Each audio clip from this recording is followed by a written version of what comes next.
आप कब आए? आप सबका बहुत बहुत शुक्रिया। खैर मकदम आप आए। जैसे आप जानते हैं कि कल करगिल का रिज़ल्ट आया और उसी ज़िमन में हमारे नायब सदर नेशनल कॉन्फ्रेंस की उमर अब्दुल्ला साहब आपसे मुखातिब होंगे। उनके साथ साथ हमारे प्रोविंशियल प्रेसिडेंट नासिर असलम वानी साहब हैं, हमारे पार्टी के सबसे पहले तो आपकी वसादत से मैं करगिल के आवाम का शुक्रिया करना चाहता हूँ। जिस तरह उन्होंने नेशनल कॉन्फ्रेंस और नेशनल कॉन्फ्रेंस के साथ मिलके कांग्रेस को जो मैंडेट दिया और जो भारी हार का सामना बीजेपी को करगिल में उठानी पड़ी, उसके लिए एक एक करगिल के जो हमारे भाई बहन हैं वो शुक्रिया के हकदार हैं।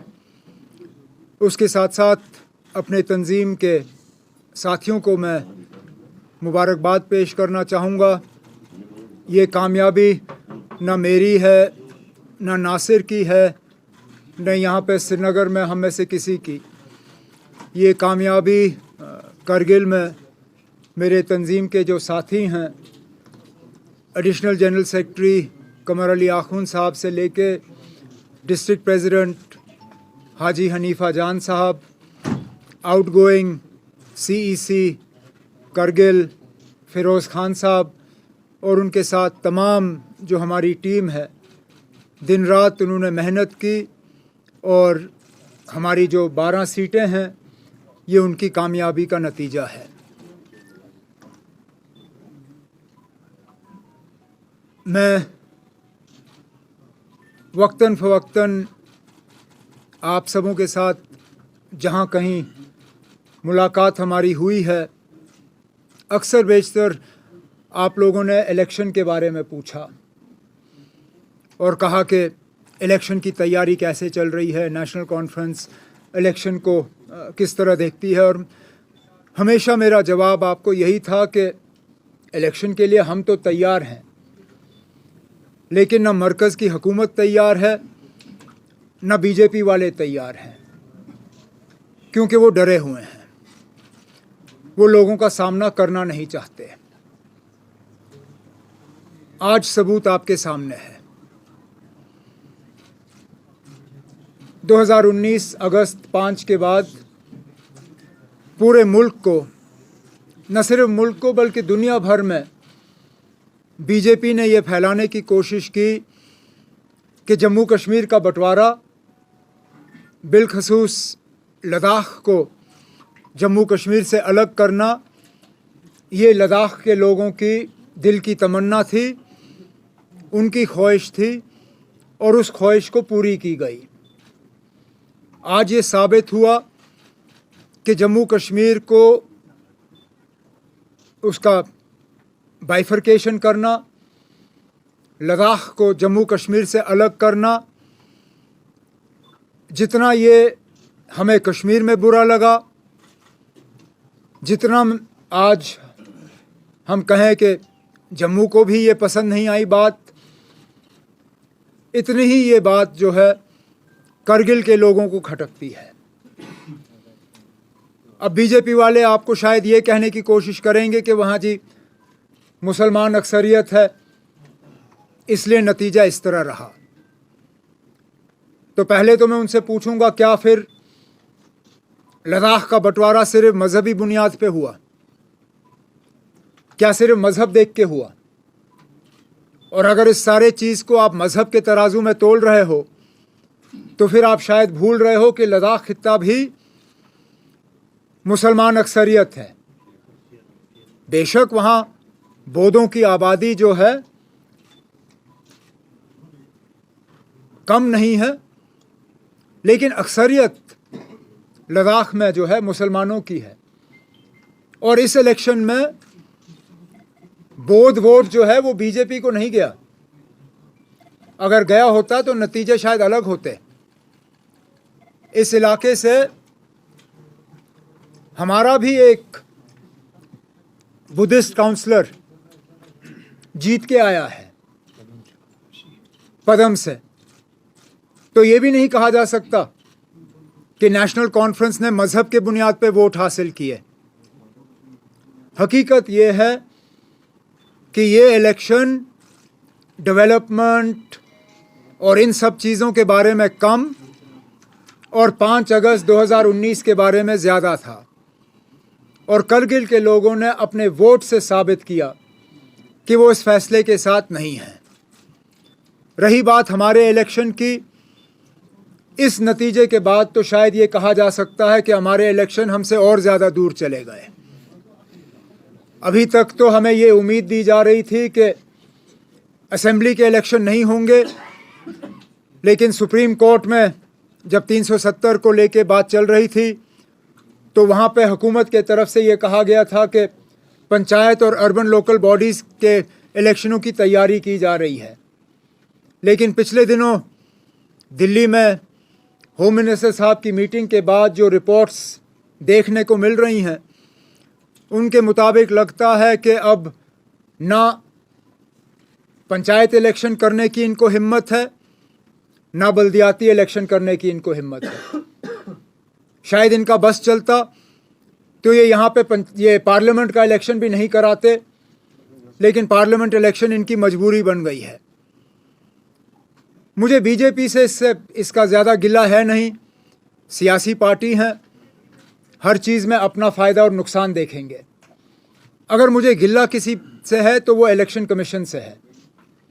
आज भी बड़े अफसोस से कहना पड़ता है कि जब चीफ इलेक्शन कमिश्नर से जम्मू कश्मीर के इलेक्शन के बारे में सवाल किया गया अभी सुबह के प्रेस कॉन्फ्रेंस में, तो उनका जवाब ये था कि जम्मू कश्मीर के इलेक्शन के बारे में फ़ैसला तमाम हालात को देख के लिया जाएगा, after considering all factors.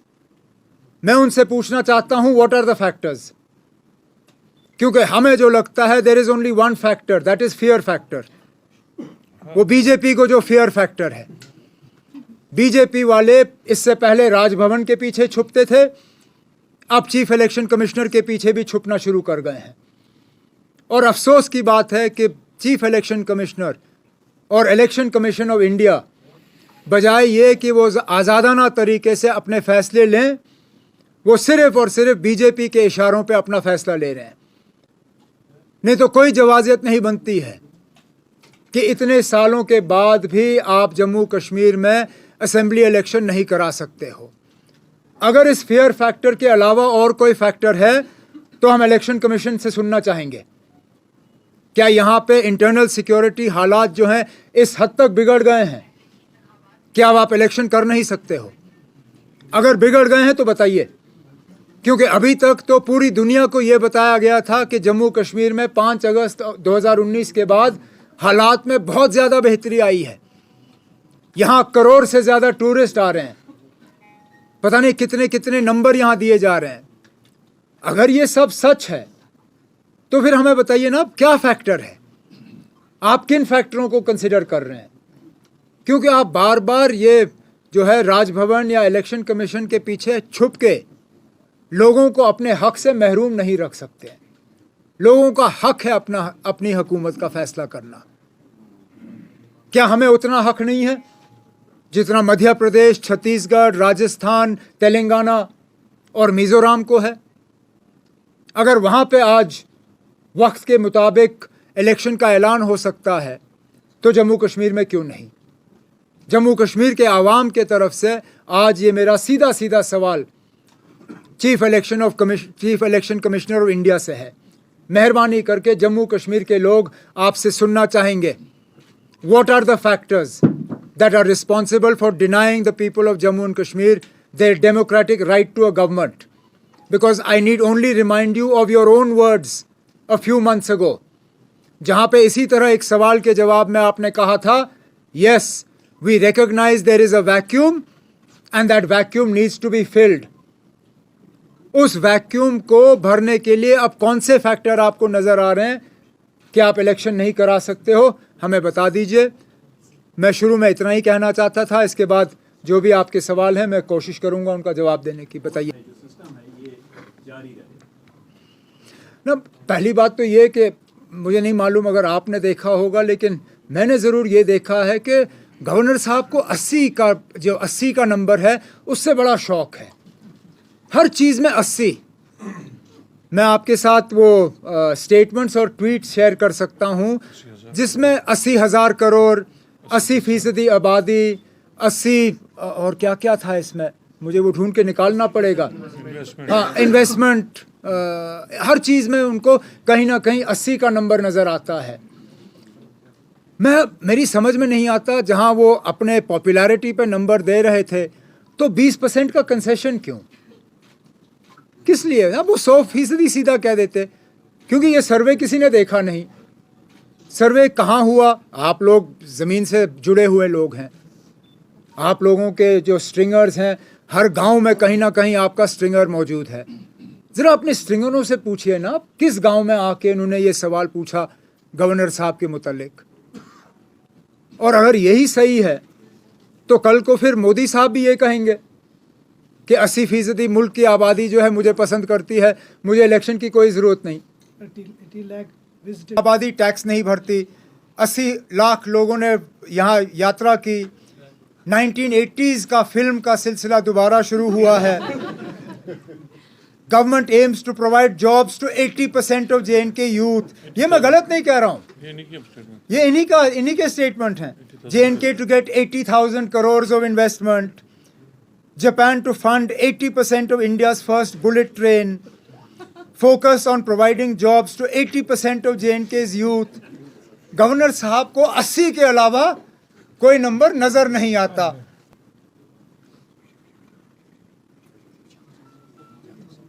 We are seeing deaths on both sides. At the end of the day, in any violent situation, whether it is in the Middle East, whether it has been in Jammu and Kashmir, wherever you see violence, ultimately the ultimate sufferers are always the innocent people. We can only hope and pray that the situation is brought as close to normalcy as early as possible, that violence is seized, and that in this somehow the suffering of innocent people can be brought to an immediate stop. This is the problem of Palestine and Israel is not a new one. It's a protracted conflict. Sometimes it flares up, sometimes it subsides.